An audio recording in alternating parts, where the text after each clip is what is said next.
সোমবার সাধারণতন্ত্র দিবস। তার আগে অর্থাৎ রবিবার ঘোষণা হয় 2026 সালের পদ্ম সম্মানের তালিকা। এবারের তালিকায় রয়েছে মোট 131 জনের নাম।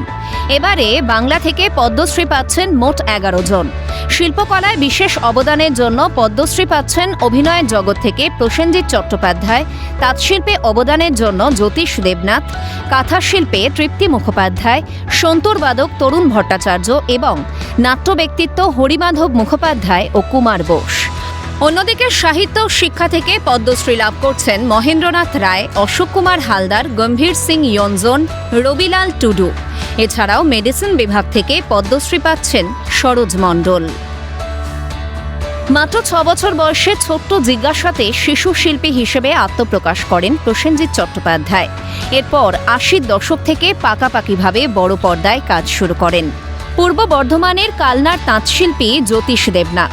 বিলুপ্তপ্রায় মসলিন ও জামদানি শিল্পকে পুনরুজ্জীবিত করেছেন তিনি। এর আগে একাধিক সরকারি স্বীকৃতি পেয়েছেন তিনি। দীর্ঘদিন ধরে কাঁথা স্টিচ, হ্যান্ডিক্রাফট নিয়ে কাজ করেছেন তৃপ্তি মুখোপাধ্যায়। বহু মহিলাকে হস্তশিল্পের প্রশিক্ষণ দিয়েছেন তিনি। শিল্পকলা বিভাগ থেকে আরও এক বিশিষ্ট শিল্পী পাচ্ছেন পদ্মশ্রী পুরস্কার। সন্তুর বাদক তরুণ ভট্টাচার্যকে বিশেষ স্বীকৃতি কেন্দ্রের।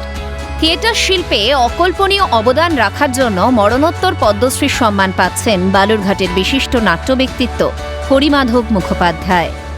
সঙ্গীতে 5 দশকেরও বেশি সময়ের অবদান রয়েছে তবলাবাদক কুমার বোসের। বেনারস ঘরানার শিল্পীর পরিবেশন মুগ্ধ করেছে বহু দর্শককে। এবার পদ্মশ্রী সম্মান পাচ্ছেন তিনি। রসায়নের অধ্যাপক মহেন্দ্রনাথ রায়ের উল্লেখযোগ্য অবদান রয়েছে ন্যানোজিম নিয়ে গবেষণায়।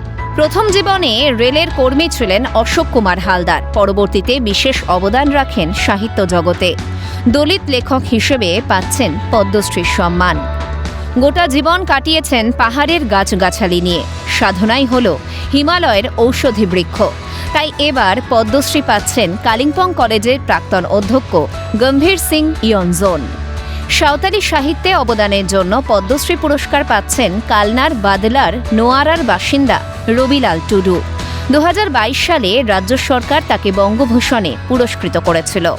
অন্যদিকে চিকিৎসা জগতে কার্ডিওলজি বিভাগে গুরুত্বপূর্ণ অবদান রয়েছে ডক্টর সরোজ মণ্ডলের।